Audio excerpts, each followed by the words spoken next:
Have you ever, as a business owner, have you ever tried to get the bone away from your own leg? This is the first sign of denial. You cannot limit your future income by celebrating yesterday's profits. The organizations that I see that cling and hang on to the old practices and the old ways, they cannot get out of their head that that's the old way, we made money that way, going forward we're not going to be able to do it that way anymore. You have to innovate before you have to. Innovate before it's necessary. Innovate before you're number 4 on the innovation of whatever that is in your industry. I'll give you some examples. At Starbucks, for example, they don't even say, can I help you? They innovated the greeting at Starbucks. Now they say, what can we get started for you? Why on earth would they change the greeting? I'll tell you why. At Starbucks, they already have a pretty good idea why you're there.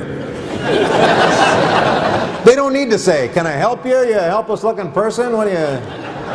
Nobody says, well, I was thinking about having coffee. Do you have coffee here? Yeah. Well, what they do at Starbucks is they want to engage you. They want you to be a part of the process. They're respecting you. They know how much room you want, and if you want soy or cream, do you want it hot, do you want it cold, do you want it mild, do you want it medium, do you want it dark? They are carrying you along the way. You tell us how we can serve you. We've taken that to AutoZone. Now, we've taught the guys at AutoZone, this is what they're supposed to say when you walk in. Hey, what are you working on today?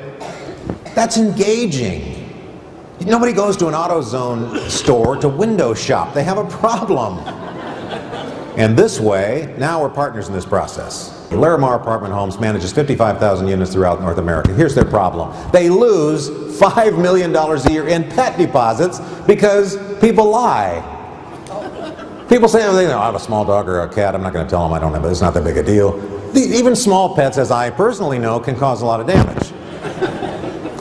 So they put this out at the big meeting. There's 1,000 people in the room, all the managers are there, and the CEO stands up at the podium and says, here's our problem, we have $5 million in losses here to this. Does anybody know how we can get our pet deposits? Anybody at all? And a hand goes up about midway back in the crowd. Guy from Tulsa, Oklahoma. I'm always getting my pet deposits. So now you can imagine when everybody turns to this guy. All right, what is it you're doing? Well, I get my pet deposits every time, but I did make an investment. I bought myself a dog whistle. I just go up and down the hall blowing my whistle. I find them dogs. There, check on over there too.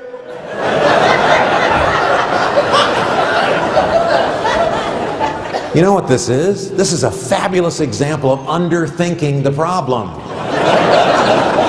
A dog whistle? And nobody in that room could figure that out? Because as sophisticated business people, we must think there must be another issue. And it's not. It's simple. They issued dog whistles to everybody in the organization. They've retrieved over $3 million in 10 months.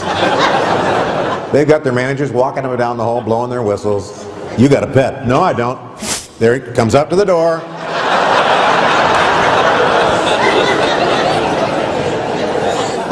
What's your dog whistle?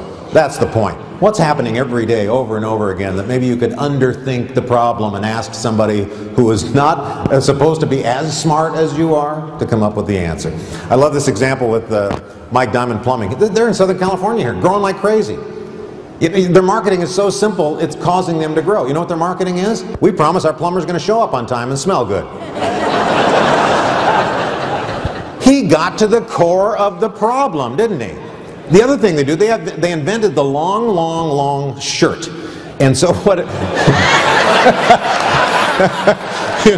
you know where I'm going with this. Your plumber could weigh 372 pounds, bend in half like a gymnast, you'd see nothing.